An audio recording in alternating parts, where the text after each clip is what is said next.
My brother blew out his birthday candles at his party and said, "I wish my sister would die so I can finally be an only child." What did you just wish for? I stood there holding the cake server while my 23-year-old brother Nathan smiled at our parents and the 40 guests at his birthday party like he'd said something clever. My parents had thrown him this huge party at a country club, even though he still lived at home and had never held a job for more than 2 weeks. I said it out loud so it would come true. Nathan laughed and looked right at me. Every birthday for the past 10 years I've wished for the same thing, to be an only child. This year I decided to be specific about how.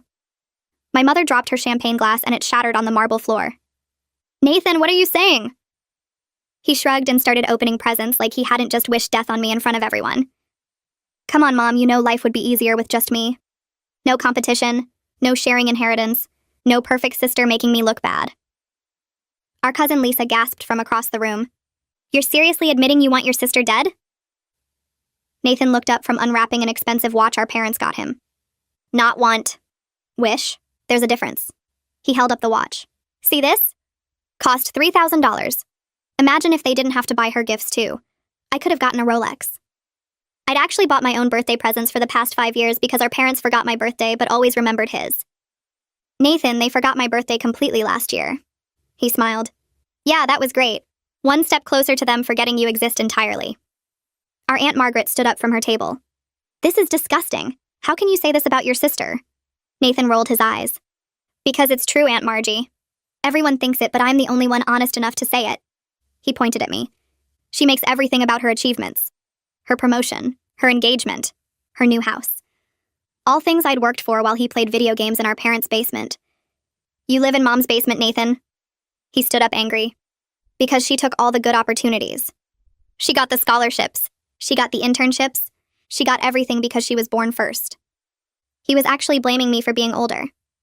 If I'd been born first, I'd be successful too. Our dad finally spoke up. "Nathan, you dropped out of college 3 times. Nathan turned on him. "Because professors compared me to her. Do you know how hard it is being the stupid sibling?" He'd never studied, just expected to pass because our parents donated money. "I'm not stupid. I'm just overshadowed." My fiancé James stood up. "You're not overshadowed. You're lazy and entitled." Nathan laughed bitter. "Of course you defend her. You probably wish I was dead too so you don't have to deal with me at family events." James didn't deny it, which made Nathan angrier. "See? Everyone would be happier if I was an only child." Our grandmother, who'd been quiet until now, slammed her cane on the floor. "Nathan Michael Turner, you're a disgrace." She walked toward him slowly. "Your sister paid for your rehab twice." Everyone went silent. Nathan's gambling addiction wasn't supposed to be public knowledge. "Grandma, that's private." She kept going. "She paid your DUI lawyer. She paid your credit card debt. She's been paying your car insurance." She looked at our parents. "Did you know your precious son owes his sister $50,000? Mom went pale. $50,000? Nathan said he paid for everything himself. Grandma laughed harsh. "Himself? He hasn't worked in 2 years. His sister has been supporting him." She pulled papers from her purse. "I have the receipts because she needed a co-signer for the loans she took out to cover his debts." Nathan tried to grab the papers, but Grandma hit him with her cane. "Don't you dare. These prove what a parasite you are." Our family friend Robert, who was a lawyer, looked at the papers. "These are legitimate loans in your sister's name for Nathan's expenses." He looked at me. "You've been paying for his entire life?" I finally spoke. "He's my brother." I thought I was helping. Nathan laughed. "Helping? You were showing off. Look at perfect sister saving the day again." He kicked a chair. "I never asked for your help." That was a lie. He'd called me crying every time begging for money. "You called me at 3 a.m. threatening to hurt yourself if I didn't pay your dealer." Everyone gasped and Nathan's face went red. "That was private. You had no right to tell anyone." James pulled out his phone. "I have the voicemails, Nathan. 27 voicemails of you threatening suicide if she didn't give you money." He played one, and Nathan's voice filled the room, slurred and desperate, begging for $5,000 or he'd jump off a bridge. The room went dead quiet, and I watched Nathan's face change from smug to shocked to angry in about 3 seconds. Mom started crying these big, ugly sobs while Dad just stared at Nathan like he'd never seen him before. Grandma stood there with her cane raised like she was ready to hit him again if he tried anything stupid. The 40 guests sat frozen in their chairs, and I could hear silverware clinking somewhere in the distance from another event at the club. Nathan's hands were shaking, and his face went from red to almost purple. He looked at James's phone like he wanted to throw it across the room. Nathan jumped up and lunged at James, trying to grab the phone. Robert moved faster than I expected for a guy in his 60s and got between them. He put his hand on Nathan's chest and pushed him back. Nathan stumbled and almost fell into his birthday cake. Robert's voice was calm, but firm when he told Nathan to sit down right now. Nathan looked around the room at all the guests staring at him. Some people had their phones out recording everything. Our cousin Lisa had her hand over her mouth looking horrified. The table next to us had stopped eating their salads to watch. I realized right then that there was no taking this back. Everyone knew everything now. Aunt Margaret stood up and her chair scraped loud against the marble floor. She grabbed her purse and announced she was leaving because she wouldn't stay at a party for someone who wished death on family. She walked toward the exit and didn't look back. Her husband got up and followed her. Then Uncle Tom and his wife stood up. Then more people. Within 5 minutes, half the guests were gone. Mom jumped up and tried to stop people at the door, begging them to stay. She kept saying Nathan didn't mean it and he was just upset and please don't leave. Grandma walked over and grabbed Mom's arm. She told Mom to stop making excuses. She said Nathan meant every single word and everyone knew it. Mom's face crumpled and she started crying harder. Dad finally moved for the first time since the voicemail played. He looked at Nathan and asked if everything Grandma said was true about the $50,000. His voice sounded weird and quiet. Nathan opened his mouth, but nothing came out. He just sat there staring at the floor. Dad waited maybe 30 seconds, then turned to look at me. He had tears running down his face, and I'd never seen my dad cry before. He asked why I never told them. I took a deep breath and explained that Nathan threatened to hurt himself every single time I thought about telling anyone. I said he'd call me in the middle of the night saying he'd kill himself if I told Mom and Dad about the money. Dad's face went pale and he sat down hard in his chair. A man in a suit approached our table and I recognized him as the country club manager. He spoke quietly and suggested we move this conversation to a private room since other guests were complaining about the noise. He gestured toward a hallway. Mom nodded and gathered her purse. We all stood up and followed the manager down a long hallway with fancy paintings on the walls. He opened a door to a small conference room with a big table and leather chairs. We filed in and the manager closed the door behind us. Through the window, I could see the remaining guests at the party eating cake and talking in hushed voices. Just immediate family was in the conference room now, plus James and Grandma and Robert. Robert spread Grandma's papers out on the conference table. He put on reading glasses and went through each document carefully. He confirmed that I was legally responsible for loans totaling $47,000. He pointed at different lines on the papers showing Nathan's name as the reason for each loan. He explained that Nathan had no legal obligation to pay me back unless we created a formal repayment agreement with signatures and witnesses. Mom gasped and put her hand over her mouth. She looked at Nathan and asked if he really expected me to just lose all that money. Nathan didn't answer. Robert kept going through the papers showing rehab bills and lawyer fees and credit card statements all in my name. Nathan suddenly exploded out of his chair. He yelled that we were all ganging up on him on his birthday. He said I was trying to ruin his life by exposing his private struggles in front of everyone. He pointed at me and called me vindictive. James pulled out his phone again and scrolled through something. He played another voicemail and Nathan's voice filled the room calling me a stupid bitch for not sending money fast enough. He was slurring his words and threatening to show up at my work and make a scene. Dad stood up fast and told Nathan to shut his mouth right now. Nathan looked shocked like Dad had never talked to him that way before. I felt something break inside me and suddenly I was talking. I told them about every 3 a.m. phone call, every threat. Every time Nathan said he'd kill himself if I didn't pay his dealer or cover his bar tab or bail him out of whatever mess he'd made. I told them about the time he called me from a casino parking lot saying he'd drive his car into a wall if I didn't wire him $2,000 in the next hour. I told them about finding him passed out on my doorstep at 4 a.m. covered in his own vomit. Mom kept saying she had no idea over and over. Grandma cut her off and said willful ignorance was still a choice. She said Mom and Dad chose not to see what was happening because it was easier than dealing with it. Dad turned to Nathan and asked him directly how he planned to pay for his lifestyle with no job and no income. Nathan mumbled something I couldn't quite hear. Dad asked him to repeat it louder. Nathan said he figured he'd get his inheritance someday. The entitlement in that statement hung in the air like smoke. Dad stared at Nathan for a long moment, then stood up and walked toward the door. He yanked it open and walked out into the hallway. We heard a loud bang and then another. Dad was punching the wall. Mom started to get up, but Grandma told her to sit down and let him process this. James suggested we all take a break and meet again tomorrow when emotions weren't running so high. He said we needed time to cool off and think clearly. Nathan shook his head and said he refused to meet again. He said this was all my fault, and he was done with his family. He stood up and headed for the exit. Grandma moved faster than I'd seen her move in years. She got to the door before Nathan and blocked it with her cane held horizontal. She looked up at him and told him if he walked out that door right now, he was choosing to lose his entire family. She said this was his one chance to face what he'd done and try to fix it. Nathan stood there with his hand on the doorknob, looking between Grandma and the rest of us. Nathan's hand stayed frozen on the doorknob for what felt like forever. His shoulders started shaking, and then tears ran down his face, and for the first time in my entire life, he looked actually broken, instead of just trying to get sympathy. He turned around and walked back to the table with his head down. He dropped into the chair hard and put his face in his hands. His voice came out so quiet I almost couldn't hear it when he said he didn't know how to fix this. Mom jumped up from her seat and rushed toward him with her arms out. Grandma's cane came down on the table with a bang that made everyone jump. She pointed at Mom and told her to sit down right now. Mom froze halfway to Nathan and her mouth opened like she wanted to argue, but something in Grandma's face made her back up and sink into her chair. Nathan kept his face in his hands and his whole body shook with crying that sounded real for once. Robert cleared his throat and spread Grandma's papers across the table.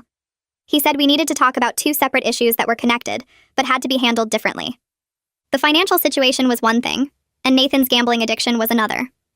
Robert looked around at all of us and said, if there was any hope of this family working things out, both problems had to be addressed seriously. He said Nathan needed real treatment this time, not the outpatient programs I'd paid for before where he could just skip sessions. Robert pulled out his phone and scrolled through something, then said he knew an inpatient facility that specialized in gambling addiction, and they had a 60-day program. Nathan's head came up and he wiped his face with his sleeve. He said he couldn't do 60 days away from home. Grandma laughed and asked what home since he was about to be kicked out anyway. Dad came back into the room right then, and everyone turned to look at him. His knuckles were scraped and bleeding, and there were dents in the hallway wall visible through the open door. He walked straight to Nathan and stood over him. Dad's voice came out flat and cold when he said Nathan had 1 week to find a job, or he was out of the house for good. Nathan actually laughed, but it sounded bitter and mean. He said no one would hire him with his record and his DUI and the fact that he'd been fired from every job he'd ever had. Dad leaned down close to Nathan's face and said, maybe he should have thought about that before getting the DUI that I paid to make disappear. Nathan's laugh died and he looked down at the table. I felt something inside me finally break loose and I stood up. My voice shook when I said I was done paying for anything else. I said Nathan needed to face real consequences for once in his life, instead of having me bail him out every time. Mom turned to me with tears on her face and said I was his sister, and family helps family. James stood up next to me and his hand found mine under the table. He said I'd been helping for 2 years while they forgot I existed. He said I'd taken out loans that would take me a decade to pay off while Nathan played video games and gambled away money he didn't have. Mom started to say something, but James kept going. He said they threw Nathan a $3,000 party at a country club while they forgot my birthday completely last year. Mom's face crumpled and she put her hand over her mouth. Grandma stood up and everyone went quiet. She planted her cane on the floor and looked at Nathan. She said she was cutting him out of her will until he completed treatment and paid back at least half of what he owed me. Nathan's head snapped up and the look on his face told me everything. He'd been counting on that inheritance. He'd been planning his whole future around money he hadn't earned. Mom gasped and grabbed Grandma's arm. She begged Grandma to reconsider and said Nathan needed that security. Grandma pulled her arm away and said Nathan needed to learn that actions have consequences. She said she'd watched him manipulate this family for years, and she was done enabling it. Robert suggested we all take some time to calm down and meet again in a few days. He said we should do it at Grandma's house with a family therapist present so we could work through this properly. He said he'd draft a formal repayment agreement for Nathan to sign that would make the debt legally binding. Nathan looked up and asked what would happen if he didn't sign it. Robert met his eyes and said I could sue him for the money. He said it would probably bankrupt Nathan, but the debt was real and documented. Nathan slumped back in his chair and stared at the ceiling. We agreed to meet at Grandma's house in 3 days at 2 p.m. Robert said he'd find a therapist who could come on short notice. Everyone started gathering their things, and the remaining party guests outside had gone quiet. I could see them through the conference room window pretending not to watch us. James took my hand and led me toward the door. My legs felt shaky and my whole body trembled like I'd been running. We walked through the country club past all the people who'd heard Nathan wish me dead. Some of them looked away, and some of them stared. James kept his arm around me the whole way to the parking lot. He drove us home and I shook so hard in the passenger seat that my teeth chattered. He reached over and held my hand on the center console. He said he was so proud of me for finally standing up to them. I felt guilty and relieved and angry all mixed together in my chest. I couldn't stop seeing Nathan's face when everyone turned against him. Part of me felt bad for him, and part of me felt like he deserved it, and I didn't know which feeling was right. We got home and I fell asleep still wearing my dress from the party. The next morning, I woke up to my phone buzzing nonstop on the nightstand. I picked it up and saw 63 text messages from different family members. Some of them said I did the right thing, and some of them said I was cruel. I scrolled through them with my stomach turning. Mom's message was near the bottom, and it said I humiliated Nathan publicly and destroyed his birthday. She said I was vindictive and selfish, and I should be ashamed. I turned my phone off and dropped it on the bed. James came in with a plate of eggs and toast. He set it on my lap and sat next to me. He said Nathan humiliated himself by wishing me dead in front of 40 people. He said I just finally told the truth about what he'd been doing to me. I picked at the eggs but couldn't really eat. The house phone rang around 10 and I almost didn't answer it. James picked it up and said it was Grandma. I took the phone and she told me Nathan showed up at her door at 2 in the morning. He was drunk and begging for money. She said he pounded on her door and yelled until the neighbors' lights came on. She called the police and they removed him from her property. Her voice was steady when she said Nathan needed to hit rock bottom before he'd accept real help. She said she went through the same thing with my grandfather's alcoholism decades ago. She said sometimes loving someone meant letting them fall. I thanked her and hung up. My phone buzzed again even though I'd turned it off and I saw James had turned it back on. There was a new message from Aunt Margaret. She said she wanted to apologize for not seeing what was happening sooner. She said she always thought Nathan was just immature, but now she realized he'd been actively manipulative. She offered to help pay for the family therapy sessions. She said she felt guilty for enabling him at family gatherings by laughing at his jokes about me. I read her message 3 times and something in my chest loosened just a little. I spent the next 2 days trying to focus on work, but kept checking my email every few minutes. Robert sent the draft agreement on Thursday morning, and I opened the attachment with my hands shaking. The document was 12 pages long with official legal language that made everything feel suddenly real. Nathan Turner would pay $500 per month for 96 months with 4% annual interest, bringing the total to $57,000. I stared at the numbers until they blurred together on my screen. James came up behind my desk chair and read over my shoulder. He put his hands on my shoulders and squeezed gently. He said I probably wouldn't see most of that money, but having it in writing meant Nathan couldn't pretend the debt didn't exist anymore. I printed the agreement and put it in a folder, even though I knew I'd never stop thinking about how much I'd lost trying to save someone who resented me for it. The house felt too quiet that afternoon, so I went for a walk around the neighborhood and tried not to calculate how many years of savings I'd given away. My phone rang while I was 3 blocks from home and Dad's name appeared on the screen. I almost didn't answer because I couldn't remember the last time he'd called me directly instead of having Mom do it. His voice sounded rough when he asked if I could meet him for coffee tomorrow morning before the family meeting. I said yes before I could think of a reason to say no. He suggested a place near my office and said he'd be there at 8. I walked home slowly, wondering what he wanted to say that required meeting alone. Dad was already sitting at a corner table when I arrived at the coffee shop. He looked terrible with dark circles under his eyes and his shirt wrinkled like he'd slept in it. He stood up when he saw me and pulled out my chair, which he'd never done before in my entire life. I sat down and ordered black coffee from the server who came over. Dad ordered the same, and we sat in silence until she walked away. He folded his hands on the table and stared at them for a long time. He said he'd been a terrible father to me while spoiling Nathan into someone useless and entitled. His voice cracked on the word terrible, and I realized he was crying. I didn't know what to say, so I just waited. He wiped his eyes with a napkin and told me about the miscarriage Mom had between Nathan and me. They'd gotten pregnant when I was 2 and lost the baby at 5 months, and Mom fell apart for almost a year. He said when Nathan was born 3 years later, they were so terrified of losing another child that they became overprotective and indulgent. He knew it wasn't an excuse, but wanted me to understand why they'd become so unbalanced as parents. The server brought our coffee, and we both pretended we weren't crying in public. Dad said they'd started treating Nathan like he was fragile, and me like I was strong enough to handle anything, including being ignored. He apologized for forgetting my birthdays and missing my college graduation, and not coming to see my new house. He broke down completely, and put his face in his hands while his shoulders shook. I reached across the table and touched his arm because I didn't know what else to do. He looked up at me with red eyes and said he was so sorry for making me invisible in my own family for 26 years. I pulled my hand back and wrapped it around my coffee cup. I told him the explanation helped me understand their behavior, but didn't erase the hurt of growing up feeling like I didn't matter. He nodded and said he knew that and wasn't asking for immediate forgiveness. He said he wanted to rebuild our relationship if I was willing to try to. He'd already started seeing someone to work on his enabling patterns. He'd had 3 sessions so far and was learning how much damage he'd done by always choosing Nathan's comfort over everyone else's well-being. I asked him what made him finally decide to change after 23 years. He said hearing those voicemails of Nathan threatening suicide to manipulate money from me made him realize his son had become a monster, and it was his fault for never saying no. He said watching me pay for everything while they threw Nathan an expensive party made him sick with shame. We sat there for another hour while he asked questions about my life that he should have asked years ago. He wanted to know about my job and my engagement and what I like to do on weekends. It felt strange having his full attention for the first time, but also nice in a sad way. When we left, he hugged me tight and said he'd do better starting now. The family meeting at Grandma's house was scheduled for 2 in the afternoon on Saturday. I arrived with James at exactly 2 and found Mom, Dad, and Grandma already sitting in the living room. A woman in her 40s with short gray hair and kind eyes stood up and introduced herself as Siobhan Buchanan. She shook my hand and James's hand and asked us to sit anywhere we felt comfortable. The living room had 2 couches and 3 chairs arranged in a circle, and I chose a chair near the window. James sat in the chair next to mine and took my hand. Siobhan explained the ground rules for our session, including no interrupting, no name-calling, and no walking out without permission. She said everyone would get a chance to speak, and she'd moderate to keep things productive. We all nodded and then sat in awkward silence waiting for Nathan. 2:15 came and went with no sign of him. Mom kept checking her phone and texting him. At 2:30, the doorbell finally rang and Grandma went to answer it. Nathan walked in looking like he hadn't showered in days. His hair stuck up in different directions and his clothes were wrinkled.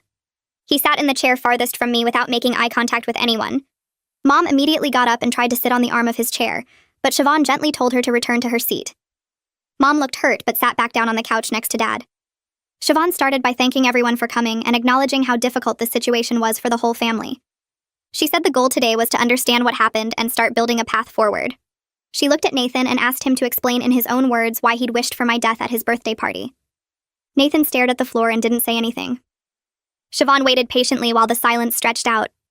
Mom started to speak, but Siobhan held up her hand. After what felt like 10 minutes, Nathan finally spoke, so quietly we could barely hear him.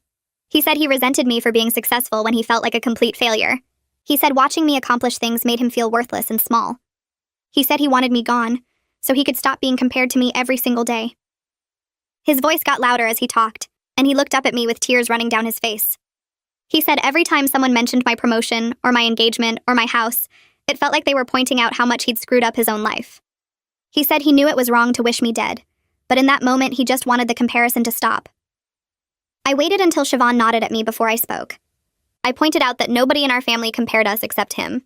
I said I never bragged about my achievements around family because I knew it made him uncomfortable, so I barely mentioned anything good that happened to me. Nathan stared at me and then admitted that was true.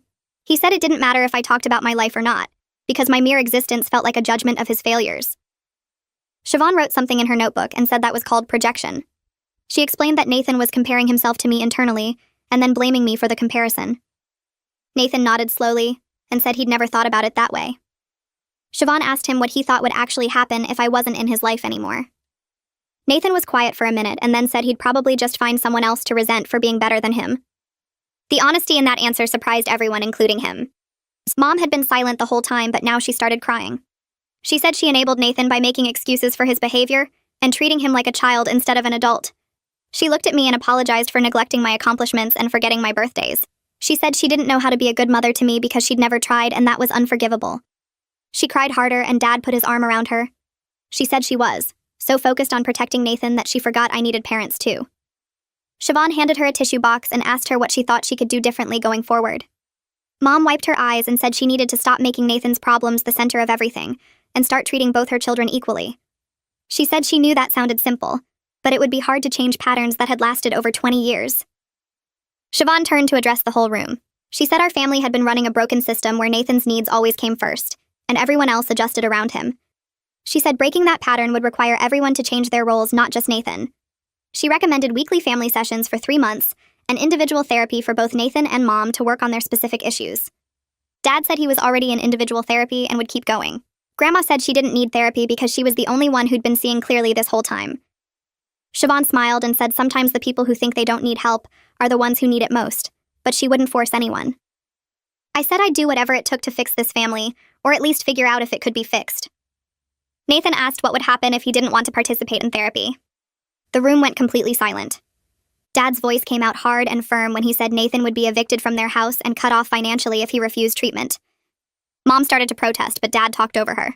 He said he was done enabling Nathan's refusal to take responsibility for his own life. He said Nathan had 1 week to decide between getting help or getting out.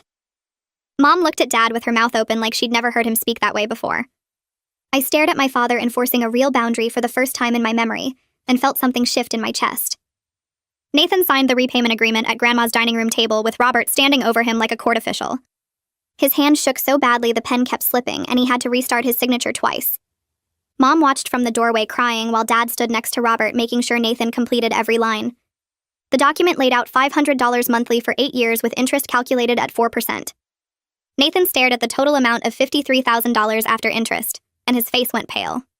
Robert collected the signed papers and made copies for everyone while Siobhan flipped through her notes about treatment programs. She pulled out a brochure for an inpatient facility that specialized in gambling addiction and placed it in front of Nathan. The program ran for 60 days with no phone access for the first 2 weeks and mandatory group therapy twice daily. Nathan pushed the brochure away and said he didn't need to go away for 2 months. Grandma tapped her cane on the floor 3 times and reminded him about the revised will sitting in her lawyer's office. She said the will currently left him nothing and would stay that way unless he completed a real treatment program. Nathan picked up the brochure again and read through the rules about no electronics, no visitors for 3 weeks, and mandatory participation in all activities. Dad said he would personally drive Nathan to the facility next Monday and stay for the family orientation session. Siobhan explained that Marco ran one of the best programs in the state and had a 70% success rate for patients who completed the full 60 days. Nathan asked what happened to the other 30%, and Siobhan admitted some people relapsed, but that didn't mean the program failed them. She said recovery was a choice Nathan would have to make every single day for the rest of his life. Mom asked if she could visit during the program, and Siobhan said family sessions started after week 3. The cost was covered by Dad's insurance, but Nathan would need to contribute his earnings once he found employment.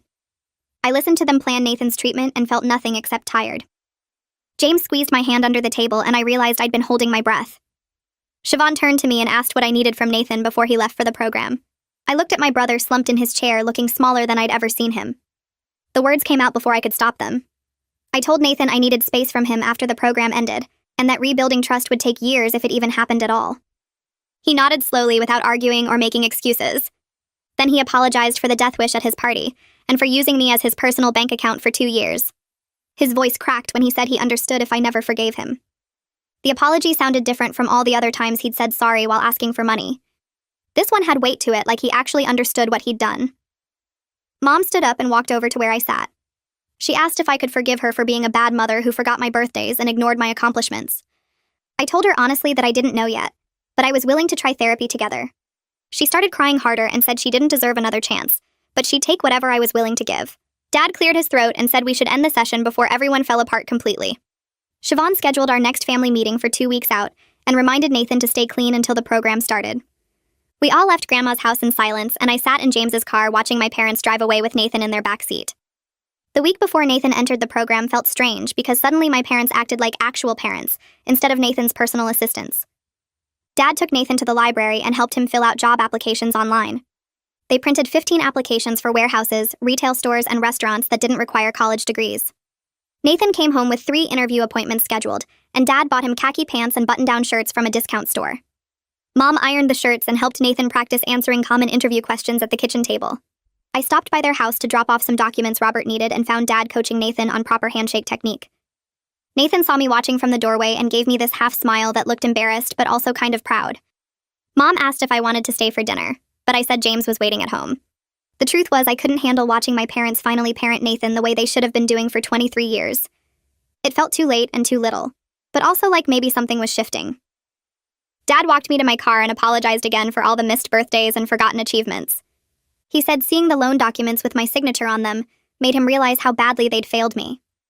I told him I appreciated the apology, but actions mattered more than words. He nodded and promised he was working on changing his patterns in individual therapy. I drove home and told James about the job applications and the interview close. He said it was good my parents were stepping up even if it felt weird after so many years. That night, I couldn't sleep thinking about Nathan going to interviews and maybe actually getting hired somewhere. Nathan got called back for a second interview at a warehouse that paid $15 an hour for forklift operators. Dad drove him there and waited in the parking lot for an hour while Nathan met with the hiring manager.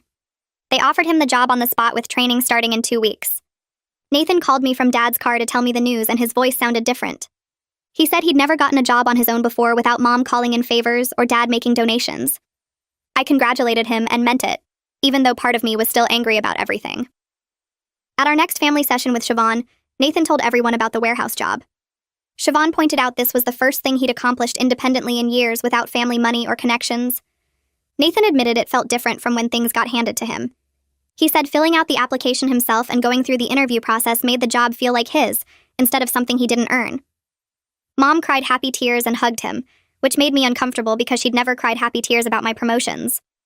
Siobhan noticed my reaction and asked what I was feeling.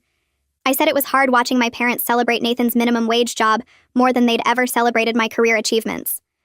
Mom looked crushed and started apologizing, but Siobhan stopped her. She explained that I was allowed to feel hurt about the past, even while supporting Nathan's progress.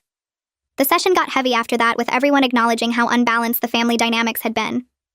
Dad said he was proud of both his children, and he was sorry it took a crisis for him to show it properly. Nathan's warehouse job started 2 days before he entered the treatment program, so he worked 3 shifts and earned $200. He gave me $50 of it toward his debt without me asking. The gesture surprised me more than the money itself. James and I started planning our wedding during all the family chaos. We'd already booked a venue for 6 months out, but hadn't sent invitations or finalized the guest list. I sat at our kitchen table with the list in front of me and stared at Nathan's name. James asked what I was thinking, and I told him I didn't want Nathan at our wedding even after he completed the program. He said that was completely fair given everything Nathan had put me through. Mom called later that week asking about wedding plans, and I told her Nathan wouldn't be invited.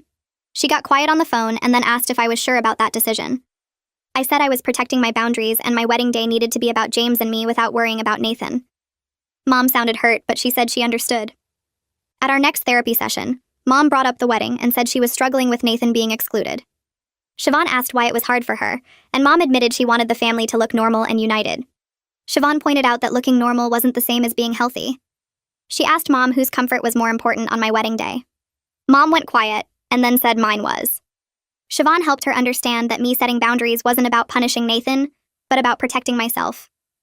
Mom nodded slowly and said she would support my decision even though it hurt. I felt relief that she wasn't going to fight me on it. After the session, Mom hugged me and whispered that she was proud of me for knowing what I needed. That small moment felt bigger than all her previous apologies combined. Nathan entered Marco's inpatient program on a Monday morning, and Dad drove him there with Mom in the passenger seat. I didn't go with them because I needed distance from the whole situation.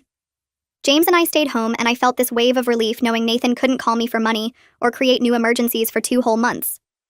We decided to take a weekend trip to the coast to celebrate having space from my family drama.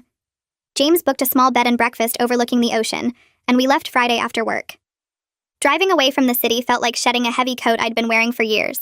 We walked on the beach and ate at little restaurants and didn't talk about Nathan or my parents or family therapy. On Saturday night, we sat on the balcony watching the sunset, and James asked how I was really doing. I told him I'd been spending so much mental energy on Nathan's problems that I'd forgotten what it felt like to just live my own life.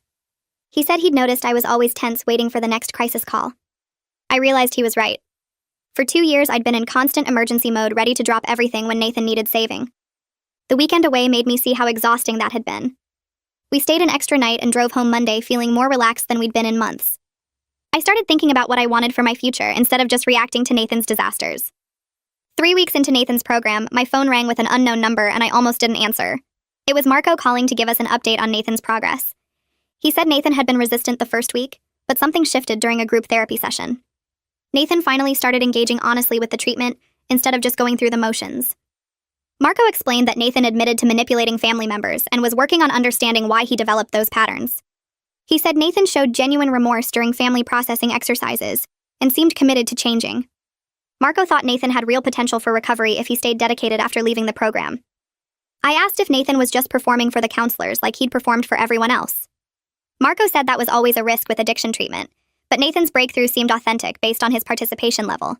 He'd started helping other patients in group sessions and taking responsibility for his actions without deflecting blame. I thanked Marco for the update and felt cautiously hopeful for the first time. James asked what Marco said, and I told him Nathan might actually be trying this time. We agreed to stay cautiously optimistic but keep our boundaries firm regardless. Mom called a few days later asking if I wanted to start individual mother-daughter therapy sessions, separate from the family meetings. I was surprised she wanted to do extra therapy, but I agreed to try it. Our first session was awkward with both of us sitting on Siobhan's couch not knowing where to start. Siobhan asked Mom to share some positive memories of my childhood. Mom started talking about teaching me to read when I was 4 and how excited I'd get about new books. She remembered my elementary school science fair projects and how seriously I took my research. She told me about a dance recital where I forgot my routine halfway through but kept dancing anyway, making up moves until the song ended. I'd completely forgotten that recital, but hearing her describe it made the memory come back. She talked about my high school graduation and how proud she felt watching me give the valedictorian speech. I asked why she stopped being present like that, and Mom's face crumpled. She said the neglect got worse as Nathan's problems got bigger. Every time Nathan had a crisis, she dropped everything to fix it, and eventually that became her whole life. She lost herself in trying to save him, and forgot she had another child who needed her too. She cried and said she didn't know how to be both Nathan's crisis manager and my mother at the same time, so she just stopped being my mother. The honesty hurt but also helped me understand. I told her I needed her to be my mother now, even though I was 26 and didn't need parenting the same way. She said she wanted that too, and she was learning who I was as an adult. Siobhan gave us homework to spend time together without talking about Nathan. Mom and I planned to go shopping the following weekend, just the two of us. Leaving that session, I felt something shift between us, like maybe we could build a real relationship if we both kept trying.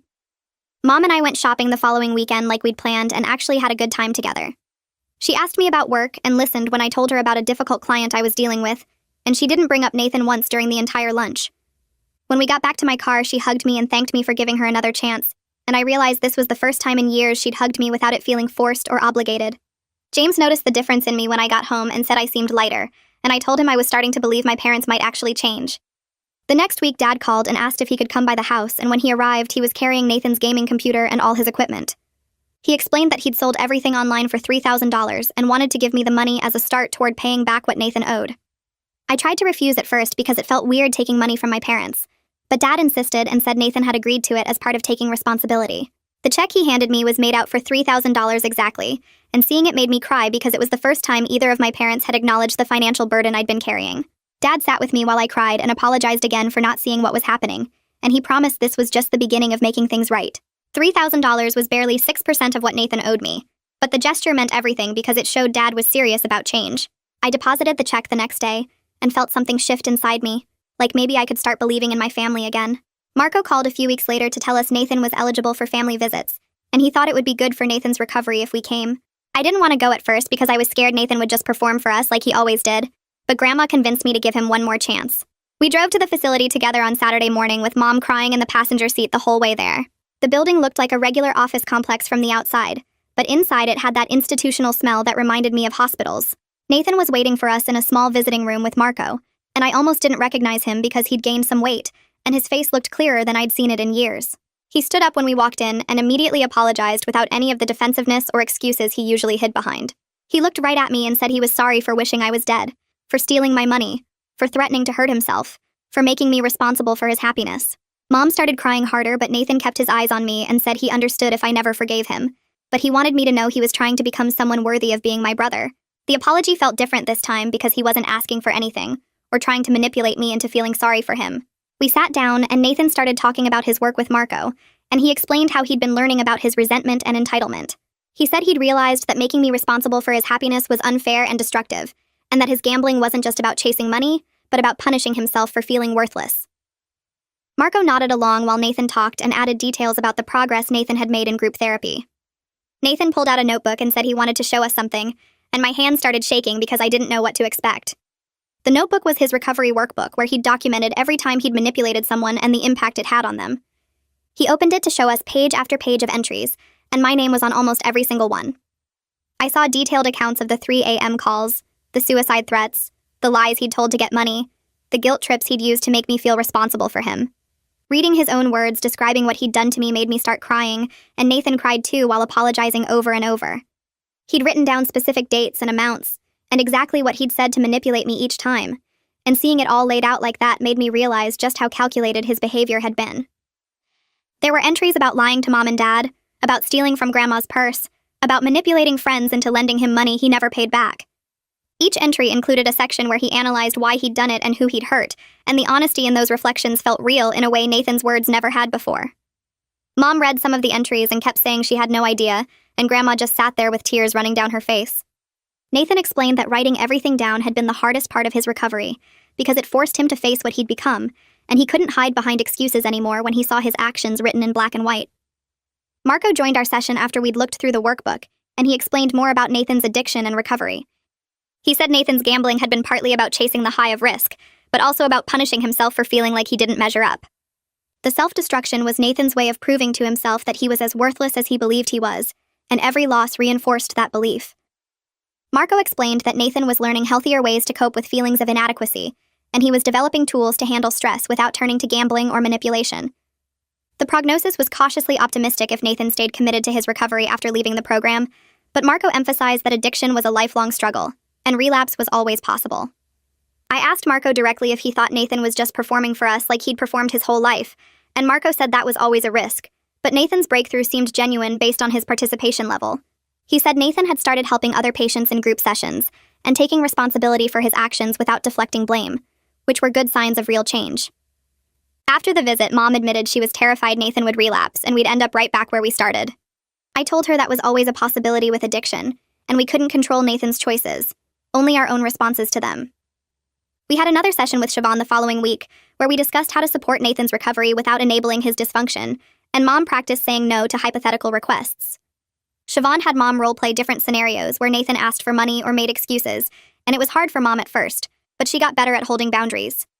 Dad attended that session too and said he'd already started planning how to help Nathan budget his warehouse paychecks once he was out of the program. Siobhan warned us that the transition from inpatient treatment to regular life would be the most dangerous time for relapse, and we needed to have clear boundaries in place before Nathan completed the program. We agreed that Nathan couldn't move back into the basement and would need to find his own living situation, which made Mom upset, but she didn't argue. 2 months passed and Nathan completed the full 60-day program without any major incidents. Marco called to tell us Nathan had done well and was ready for discharge, and he'd already arranged for Nathan to move into a sober living house instead of coming home. The sober living house had structure and accountability with random drug tests and mandatory recovery meetings, which everyone agreed was healthier than our parents' basement. Nathan kept his warehouse job and started going to daily recovery meetings, and Dad helped him set up a budget for his paychecks. I didn't see Nathan for the first few weeks after he got out because I needed space to process everything, but Dad gave me updates about how he was doing. 2 months after the birthday party, Nathan asked if he could see me at a family dinner Mom was hosting. I agreed because I wanted to see if his changes were lasting now that he was out of the controlled environment. Nathan showed up on time looking exhausted from working 40 hours a week, and he'd lost weight from the physical labor at the warehouse. We sat down for dinner, and halfway through, Nathan pulled an envelope from his pocket and handed it to me. Inside was a check for $500 with a note saying it was his first payment toward what he owed me. His hands shook when he gave it to me, and he said he knew $500 was barely anything compared to $50,000, but he wanted to start paying me back. I looked at the check and saw it was from Nathan's own account, and the pride in his eyes was something I'd never seen before. He explained that he'd been saving a portion of every paycheck, and this was the first payment of many he planned to make. The check felt heavy in my hands because it represented something more than money. It represented Nathan actually following through on a commitment for the first time in his life. Mom cried and Dad clapped Nathan on the back, and even Grandma looked pleased. I thanked Nathan and told him I appreciated the payment, and he nodded and said he'd keep making them every month. We finished dinner and Nathan left early because he had a morning shift at the warehouse, and after he was gone, James told me he could see real change in Nathan's demeanor.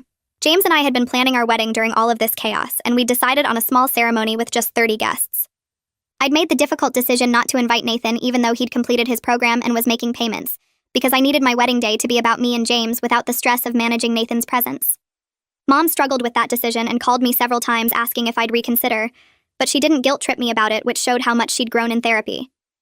Siobhan helped Mom understand that my boundary was about protecting myself and had nothing to do with punishing Nathan, and Mom eventually accepted it. Nathan sent me a card 2 weeks before the wedding congratulating James and me, and inside he'd written that he understood why he wasn't invited, and he hoped we had a beautiful day. The card didn't include any guilt trips or manipulation, just a simple congratulations and well wishes. Our wedding day arrived, and it was perfect in its simplicity with just our closest friends and family. Mom helped me get ready and didn't mention Nathan once, and Dad walked me down the aisle with tears in his eyes.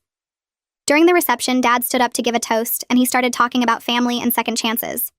He publicly acknowledged that he'd failed me as a father for most of my life, but said he was grateful I was giving him the opportunity to do better.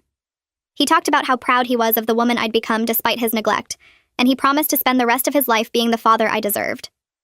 Several guests came up to me afterward and said how moved they were by his honesty, and I saw some of them crying during his speech.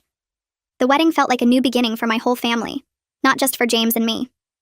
3 months after the birthday party, Siobhan had us sitting in her office working on something she called rebuilding positive interaction patterns. She wanted us to practice celebrating my stuff the way we'd always celebrated Nathan's achievements. Mom sat across from me looking uncomfortable when Siobhan asked her to congratulate me on my recent promotion at work. Mom's hands twisted in her lap, and she cleared her throat twice before speaking. She told me she was proud of my promotion to senior manager, and that I'd earned it through hard work. The words came out stiff at first, but she didn't mention Nathan once during the whole thing. Dad nodded along and added that he'd been bragging about me to his golf buddies. Siobhan smiled and said this was progress, even though it felt forced and awkward to all of us. We spent the rest of the session practicing more normal family conversations where I wasn't invisible, and Nathan wasn't the center of everything. My phone rang 2 weeks later while I was making dinner, and Nathan's name popped up on the screen. I almost didn't answer because our conversation still made me tense, but I picked up on the 4th ring. He sounded excited when he told me he'd been promoted to shift supervisor at the warehouse. His voice had this energy I hadn't heard in years, and he talked for 20 minutes straight about his new responsibilities and the raise he'd gotten. He explained how he'd been training new employees and organizing the loading schedules. I realized halfway through the call that he hadn't asked me for anything, or made the conversation about himself in a manipulative way. He was just sharing good news like normal siblings do. I felt something shift in my chest that might have been actual happiness for him. We hung up, and I stood there holding my phone thinking that maybe this was what healthy sibling relationships felt like. Grandma called Nathan the following Sunday and invited him to dinner at her house. I heard about it later from Mom, who'd been there when Grandma made her announcement. Grandma told Nathan she was thinking about putting him back in her will if he kept up his progress for 6 more months. Nathan thanked her and said something that surprised everyone in the room. He told Grandma he wasn't doing this recovery work for inheritance money anymore. He said he wanted to become someone his family could actually be proud of. Mom cried when she repeated the story to me over the phone. She said Nathan's face looked different when he said it, like he actually meant the words instead of just saying what people wanted to hear. My birthday arrived in early October, and I woke up expecting the usual nothing from my parents. James kissed me and handed me a card before heading to work. I was drinking coffee when my doorbell rang at 9 in the morning. Mom stood on my porch holding a bakery box and looking nervous. She said she'd organized a small surprise party with just family and asked if I could come to her house at noon. I drove over later feeling weird about the whole thing. When I walked in, Dad and Grandma were there with a cake and decorations. Mom handed me a wrapped package that turned out to be a photo album she'd made herself. Inside were pictures of me as a kid with handwritten notes on every page. She'd written apologies for missing my dance recitals and forgetting my 14th birthday and not being there for my college graduation. We sat on her couch looking through the album together, and both of us ended up crying. She kept saying she was sorry and touching my hand. Dad stood in the doorway watching us with wet eyes. 4 months had passed since Nathan's birthday party disaster when he texted asking if I'd meet him for coffee alone. My stomach dropped when I read the message. James found me staring at my phone and asked what was wrong. I showed him the text, and he squeezed my shoulder and said I should only go if I felt ready. I agreed to meet Nathan at a coffee shop near my office the next Saturday. He was already there when I arrived, sitting at a corner table with 2 cups in front of him. He'd ordered my usual drink, which meant he'd actually remembered something about me. Nathan looked thinner and tired, but his eyes were clear. He thanked me for coming and said he'd been working with his counselor on making real amends. He told me he wanted to talk about the harm he'd caused without expecting me to forgive him or make him feel better about it. Nathan pulled papers from his backpack and spread them on the table between us. He'd created a detailed payment plan for the full $50,000 he owed me. The plan stretched over 10 years instead of the original 8 years in Robert's agreement. He'd calculated extra payments he could make when he got bonuses or worked overtime shifts. He showed me a spreadsheet with every payment date and amount listed. He said he knew money couldn't fix the emotional damage he'd caused, but he wanted to take complete financial responsibility. I picked up the papers and read through them twice. The level of detail shocked me. He'd thought about interest rates and budgeting and backup plans if he lost his job. This wasn't the Nathan who'd spent his life expecting other people to solve his problems. I set the papers down and looked at my brother across the sticky coffee shop table. I told him I was still hurt, and that rebuilding trust would take years if it even happened at all. I said I appreciated his efforts and felt proud of the progress he'd made. Nathan nodded and didn't get defensive or make excuses. He said he'd keep working on himself whether I ever fully forgave him or not. That response hit me harder than anything else because it showed he'd actually changed. The old Nathan would have guilt-tripped me or gotten angry. This Nathan accepted responsibility for his actions and their consequences. We finished our coffee and he walked me to my car. He hugged me briefly before leaving, and it didn't feel manipulative or forced. James and I hosted Thanksgiving at our house in late November. I'd invited Nathan for the first time since his birthday party blow-up. He showed up on time carrying a covered dish and wearing clean clothes that actually fit him properly. He handed me the dish and thanked us for including him in the holiday. Inside was a green bean casserole he'd made himself following a recipe he'd found online. The dinner felt slightly awkward with everyone being extra polite and careful, but it was peaceful in a way our family gatherings had never been before. Nathan sat next to Dad and they talked about work for a long time. I caught Nathan smiling while describing a problem he'd solved at the warehouse. Dad listened and asked questions and looked genuinely interested. Mom passed dishes and didn't hover over Nathan or baby him. We ate pie and watched football, and nobody fought or cried. 6 months after Nathan's birthday party, Siobhan scheduled a progress evaluation session with our whole family. We crowded into her office and she reviewed her notes from our first meeting. She said we'd made remarkable changes in a relatively short time. She pointed out specific improvements like Mom setting boundaries with Nathan and Dad spending time with me individually. She explained that the work would be ongoing and we'd probably face setbacks. She recommended continuing monthly maintenance sessions to prevent slipping back into old patterns. Everyone agreed immediately because nobody wanted to go back to how things were before. Nathan said the monthly sessions helped him stay accountable. Mom said she needed the structure to keep learning how to be a better parent. Dad just nodded and said he'd be there. Nathan celebrated 6 months of sobriety and steady employment at his recovery meeting the following week. Our whole family showed up to support him when he received his 6-month chip. The meeting room was full of other people in recovery and their families. Nathan walked to the front when his name was called, and were accepted the chip from his sponsor. He gave a speech about hitting rock bottom at his birthday party, and how that moment saved his life. He talked about learning to take responsibility and building real relationships. He thanked me specifically for finally setting boundaries and forcing him to face consequences. He said my refusal to keep enabling him was the greatest gift anyone had ever given him, even though it hurt at the time. People clapped and Nathan came back to sit with us. Mom grabbed his hand and squeezed it. Dad put his arm around Nathan's shoulders. Grandma wiped her eyes with a tissue. I sat there watching my family support my brother and felt something close to hope. Mom called me the following week and asked if I wanted to go shopping with her. I almost said no out of habit, but something in her voice sounded different, so I agreed to meet her at the mall on Saturday. We walked through the department store and she picked up a sweater and asked if I thought it would look good on her. I gave her my honest opinion and she actually listened instead of buying it anyway. She put the sweater back and moved to another rack. We browsed for 20 minutes before she stopped and turned to me with tears in her eyes. She said she realized she didn't know anything about my taste or my style or what I liked. I told her it was okay, but she shook her head. She asked about my job and what I did all day, and I started explaining my role in marketing. Mom listened to every word and asked follow-up questions about my projects and my coworkers. She didn't mention Nathan once during the entire conversation. We sat down at the food court with coffee, and she told me she was learning who I was as an adult. She said she was amazed by the person I became despite her neglect. I didn't know what to say, so I just nodded and she reached across the table to squeeze my hand. Dad texted me 2 days later asking if I wanted to meet for breakfast on Wednesday morning. I showed up at the diner near my office and found him already sitting in a booth with a notebook in front of him. He stood up when I arrived and hugged me, which felt strange because we'd never been physically affectionate. We ordered food and he opened the notebook.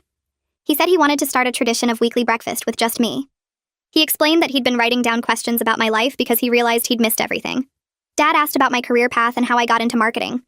I told him about my internships in college and the promotions I'd earned. He wrote notes in his notebook so he could remember details. He asked about my marriage and what James and I liked to do together. I told him about our weekend hikes and cooking experiments. Dad kept writing everything down like he was studying for a test. He asked about my dreams for the future and whether I wanted kids someday. I admitted I'd been scared to think about kids because I didn't want to repeat the patterns from our family. Dad put down his pen and said he understood that fear. He promised he'd be a better grandfather than he was a father if I ever decided to have children. Nathan called me the next evening sounding excited. He said he had news and asked if I had a minute to talk. I braced myself for bad news out of habit, but his tone was genuinely happy. He told me he got accepted into community college to finish his degree. I asked how he was paying for it, and he explained he'd saved money from his warehouse job and applied for financial aid. He said he was doing things the right way this time without asking anyone for help. I felt something shift in my chest, hearing the pride in his voice. I told him I was genuinely proud of him, and I meant it. He thanked me and said he had to go because he needed to register for classes. The call lasted 3 minutes, and he didn't ask me for anything. Grandma invited Nathan to lunch the following Saturday, and he arrived nervous about what she wanted to discuss. She sat him down at her kitchen table and pulled out her revised will. She explained she was including him again, but structuring his inheritance as a trust that paid out over 20 years. Nathan looked at the paperwork and nodded slowly. Grandma told him this would protect him from himself and ensure he couldn't blow everything at once. Nathan surprised everyone by thanking her for the structure. He said he knew he couldn't be trusted with a large sum of money and appreciated her protecting him. Grandma patted his hand and said she was proud of his self-awareness. She poured them both tea, and they spent the afternoon talking about his recovery and his plans for school. 8 months had passed since Nathan's birthday party when I realized something had changed in me. I was sitting at my desk at work when I noticed my shoulders weren't tense. I checked my phone and saw no missed calls from Nathan. I hadn't had anxiety about him calling with emergencies in weeks. The mental energy I used to spend on his crises had been reclaimed for my own life. James noticed I was happier when I got home that evening. He commented that I seemed more relaxed and present. We made dinner together and talked about our future. James brought up the possibility of having kids, and I didn't immediately panic. We discussed timelines and what we wanted our family to look like.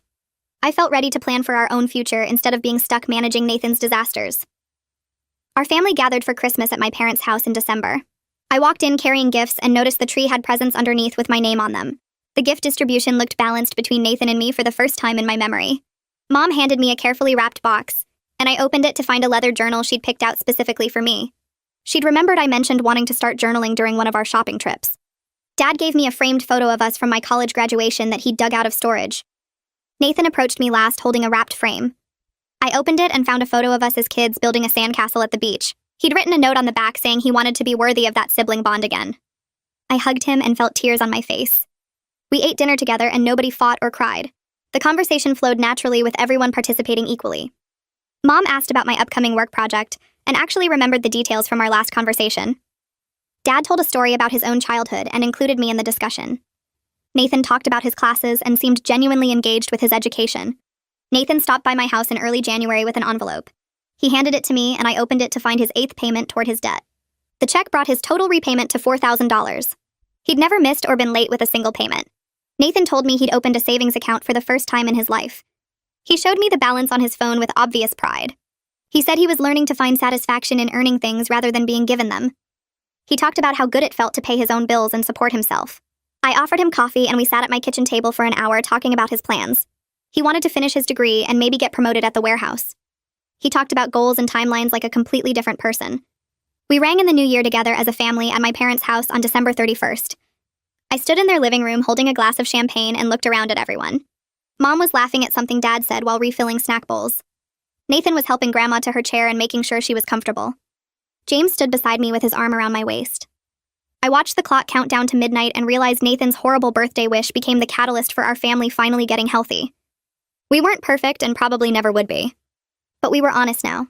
We acknowledged our problems instead of hiding them. We held each other accountable instead of enabling destruction. We showed up for each other in real ways instead of performing for appearances. The countdown reached 0 and everyone cheered. I kissed James and hugged my family. Nathan caught my eye across the room and mouthed thank you. I nodded back because I understood what he meant. The truth had hurt all of us, but it also freed us. We had a chance now to build something real instead of maintaining a beautiful lie. That made all the difference.